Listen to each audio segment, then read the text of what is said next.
Well, it's one thing to cut back on how much you eat if you're watching your waistline, but what if you couldn't afford the cost of food? According to some experts, that could soon be a reality for more and more people across the globe. A decade of high food prices. That was the warning from the United Nations as well as the OECD last week. Now, prices could soar by as much as 30%, and not to mention that's already on top of a 40% spike in global prices over the past year. Now, with figures like that, it's no surprise that food security is at the top of the G20 agenda. Agriculture ministers are meeting in Paris right now to figure out just how to tackle the price hikes. But solutions, of course, demand an understanding of the problem. And unfortunately, it's unclear whether global officials fully get what's behind the spike in food costs. Of course, our next guest might have a clue. His name is Daniel Dicker, and he's a senior contributor of TheStreet.com. He's also the author of this book here, The Oil's Endless Bid, Taming the Unreliable Price of Oil to Secure Our Economy. Daniel, thank you so much for speaking with us. Now, when you look at the problem of hunger and food inflation, in your view, is this a production problem, we're not making enough of the stuff, or a political problem?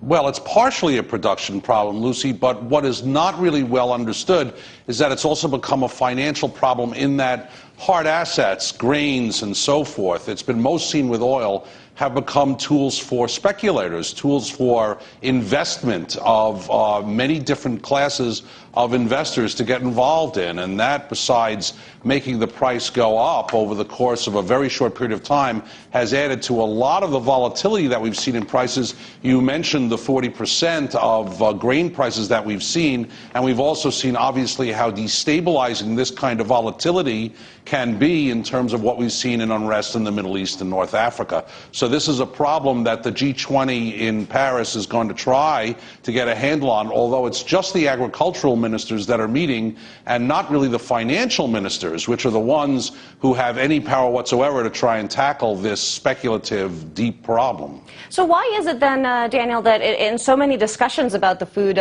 price issue, we see folks emphasizing, weather events and production and failed agricultural policies? You don't really see anyone talking about the commodity, the commoditization and the financialization of food and the speculation that's involved here. Explain that, and if you can just do that in a really simple way so our viewers who aren't financial experts could really understand how this works.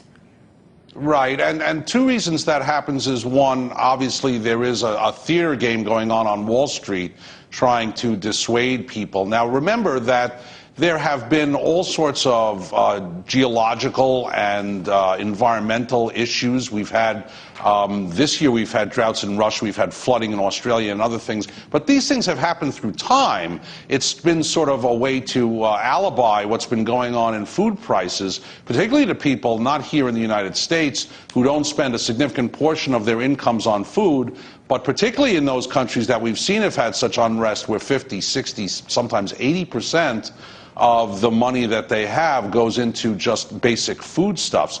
So there has been a need for a sort of a disconnect from what has been going on in the financial markets, particularly over the last 5 years. The up and down spiking we've seen in corn and wheat prices, we saw it in '08, and we're seeing it again this year.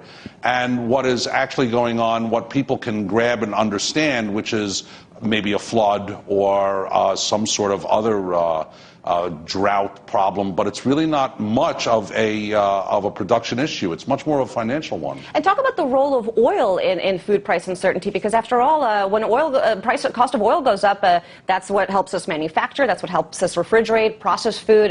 It's all really intertwined. Explain that for us.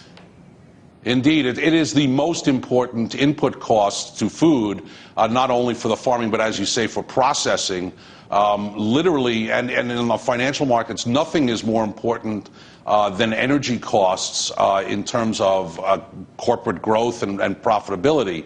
So this is the most important single input cost that anyone needs to look at when they're looking at food costs and the poverty and the hunger that is going around globally. And in this respect, there has been an unbelievable financial rush to get involved in oil. Fully 75% of indexing of commodities is directed towards oil, and that amounts to, in the United States alone, close to $350 billion of buying money that goes into buy oil and specifically drives prices. We've seen, for example, prices at the pumps but even on the financial markets, oil go well above $110 in the WTI and almost $135 in the European benchmark, which is the Brent market, before coming down just a couple of weeks ago. But even coming down, people are saying we're getting some relief in these oil prices, and yet we're still hovering very close to $100 here in the United States, and in Europe closer to $115. So oil is really